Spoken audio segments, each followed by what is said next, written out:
a conexão ali mobile, ela tem uma performance mais lenta.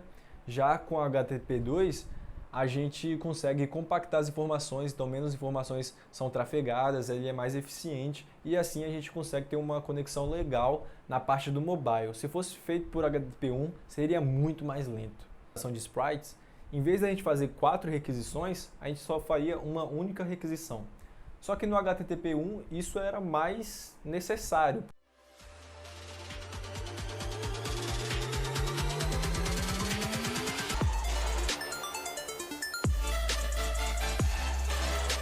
Salve, salve internautas! Sejam bem-vindos a mais um Programador Alternativo. Eu sou o Guilherme Nativo e nesse vídeo a gente vai falar de Hypertext Transfer Protocol, ou melhor, HTTP. A gente vai falar de HTTP1, HTTP2 e HTTPS. A gente vai ver as diferenças de cada um e definir o que é cada um. Antes de tudo, eu não sei se dá pra ver aí, mas eu tô queimado pra caralho. Fui na praia meio-dia, não tinha protetor e deu nisso. Já dizia Pedro Bial, use protetor solar. Mas chega de prosa ruim e vamos direto ao que interessa, né? O conteúdo. O HTTP é um protocolo da web. E como qualquer protocolo, ele é um conjunto de regras. E quem sabe esse conjunto de regras, né, quem entende esse idioma, pode se comunicar. Então feita uma transferência de arquivos sempre entre cliente e servidor no HTTP, onde o cliente seria você como usuário acessando um site no seu navegador, então você coloca lá um link e aí você vai fazer uma requisição para o servidor. O servidor vai entender essa requisição, processar ali o que ele tem que processar, talvez se comunicar com o banco de dados e te entregar uma resposta. Então, é sempre feito isso, uma requisição do navegador, depois uma resposta do servidor para o navegador. No HTTP1, essa requisição e resposta ela tem que acontecer de forma sequencial. Então, sempre, o cliente faz uma requisição e o servidor entrega uma resposta. Requisição, uma resposta, uma requisição, uma resposta. Beleza? Eu vou falar ainda mais do HTTP1 quando eu estiver falando do HTTP2 para vocês entenderem qual é a diferença entre esses dois. Outros protocolos que a gente tem aí na web, por exemplo, são o protocolo, por exemplo, o FTP. O protocolo FTP é um protocolo de compartilhar arquivos na web e outro protocolo, o SMTP, que é um protocolo para trocar e-mails, certo? O servidor ele vai ser ali construído, ele é o próprio site, né? Ele é feito com uma plataforma, em uma linguagem, pode ser PHP, pode ser Python, pode ser Java. E hoje em dia a gente utiliza frameworks, né? Que são um conjunto de funcionalidades escritas nessa linguagem para poder facilitar, né, o desenvolvimento dessas plataformas. Então, esse é o HTTP1. E o que é esse tal de HTTPS? Esse S vem de SSL, que é um outro protocolo de segurança. Por meio do SSL, a gente pode confiar nos sites que a gente está navegando aí na internet. Então o SSL deixa a web mais segura. Se você acessar, por exemplo, o YouTube e der 2 cliques aí na URL, você vai ver que vai estar escrito aqui no canto esquerdo, HTTPS. E logo na esquerda disso vai ter um cadeado, né? Se você clicar nesse cadeado aí, você vai encontrar a mensagem que a conexão é segura, suas informações, por exemplo, senha, número e cartão de crédito permanecem privadas quando você envia para esse site. E aí você também pode clicar aqui no certificado dele e saber se ele está válido, se ele não está válido. Esse certificado digital que vem por meio do SSL, ele tem data de validade, então você até consegue ver qual é a data que vai acabar, né? Ele é válido a partir do dia tal e vai expirar em dia tal, depois o YouTube vai ter que atualizar esse certificado digital. E o que esse certificado digital faz? Ele prova a identidade de um computador remoto e, além disso, ele gera 2 chaves, né? Um par de chaves. Uma chave vai para o navegador e outra chave para o servidor. Para que essas chaves? Bom, no HTTP1 puro, a gente na comunicação trafega texto puro. Então qualquer um que seja um mediador entre o navegador e o servidor também vai entender esse texto. Então, o seu roteador ou seu provedor também podem entender o que está sendo trafegado ali.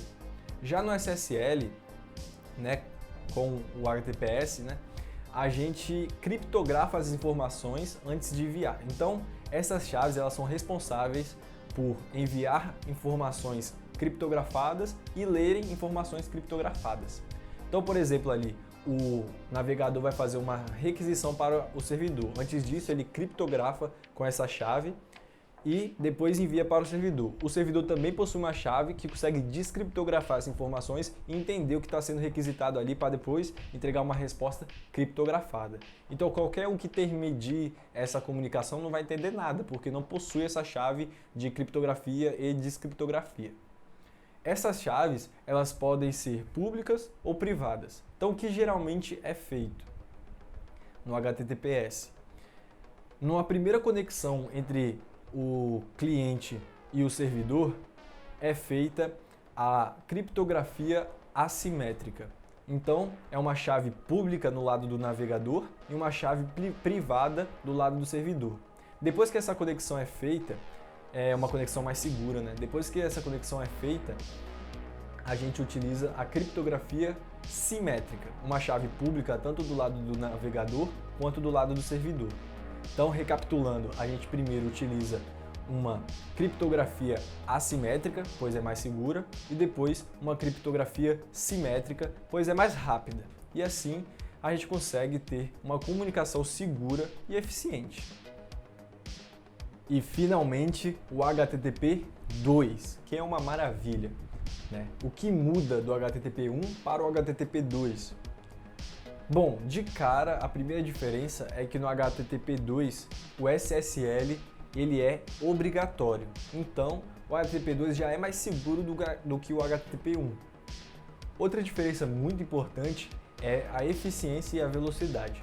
Quando o HTTP1 foi desenvolvido, planejado, a web ela não precisava fazer tantas requisições nos sites como hoje em dia. Hoje em dia tem um vídeo, tem um CSS, um JavaScript, tem muita requisição que a gente faz, mais de 200 requisições aí dependendo do site. Então, no HTTP1 não tinha essa quantidade de requisições, eles não se preocupavam tanto com essa velocidade. Então, algumas características fazem o HTTP2 ser mais rápido do que o HTTP1. A primeira característica que eu vou citar aqui é que no HTTP1 era comunicado ali, era transferido apenas texto puro.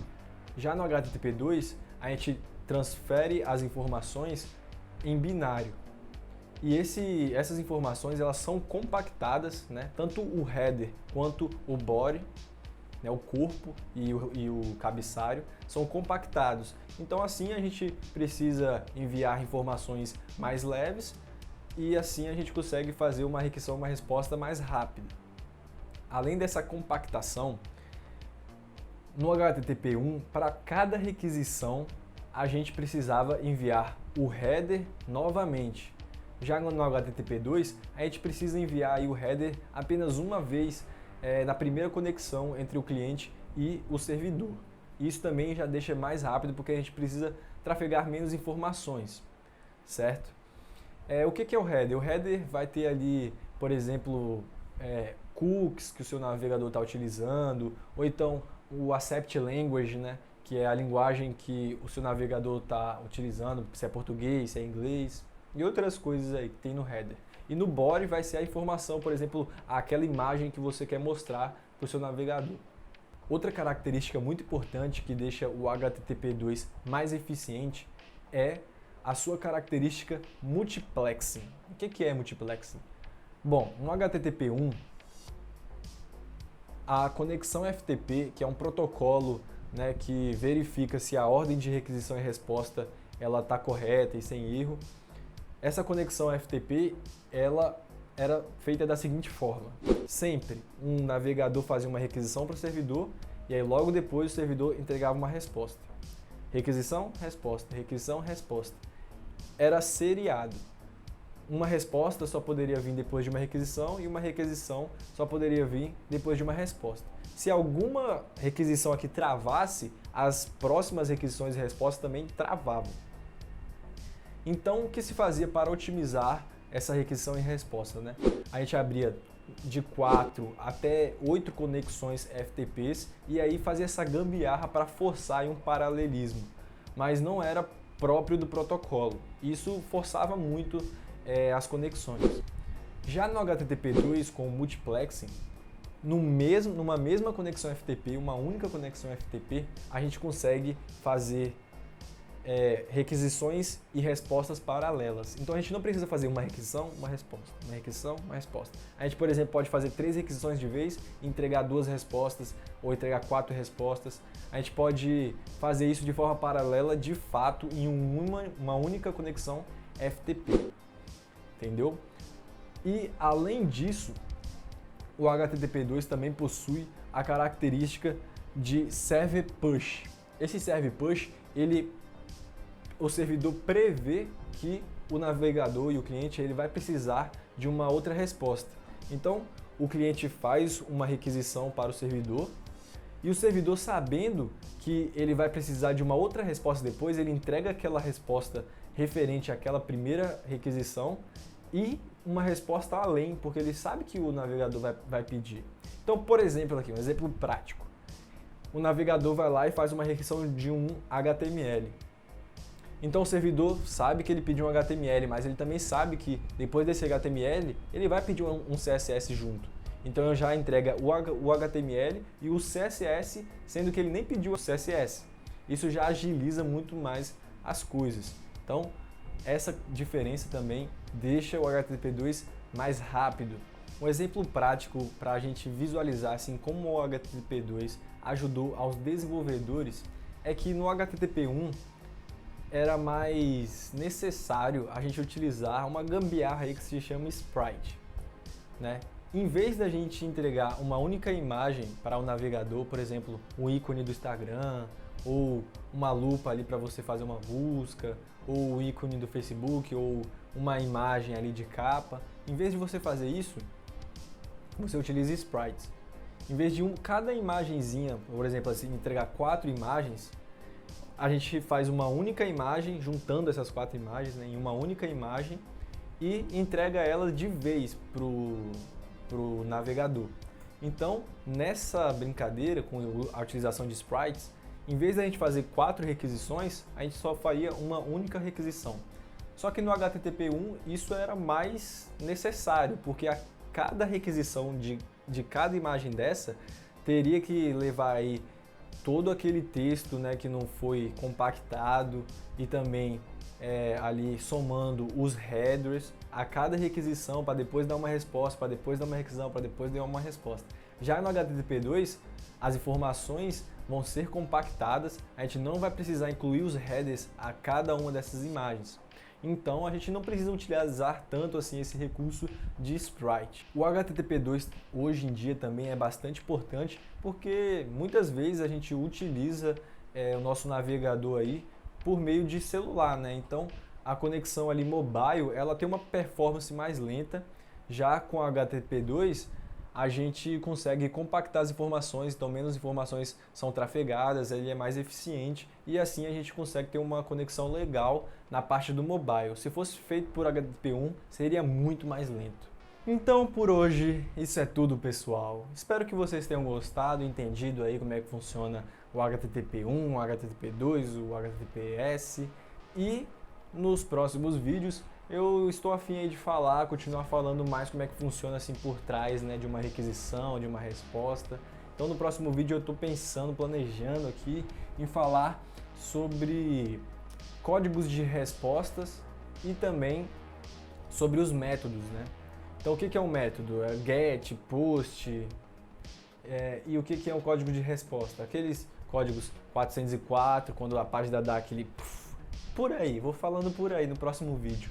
Então, né, se inscreva no canal para você não perder os próximos vídeos, ativa o sininho aí que você vai saber quando lançar. Estou lançando aí praticamente toda semana esses vídeos e a gente se vê numa próxima. Fala aí, comente aí o que você achou desse vídeo e sobre esse assunto que eu estou trazendo para discutir aqui, como é que funciona a web aí por trás, né? Por hoje, isso é tudo, pessoal. Até uma próxima. Um abraço É nóis, tamo junto, daquele jeito.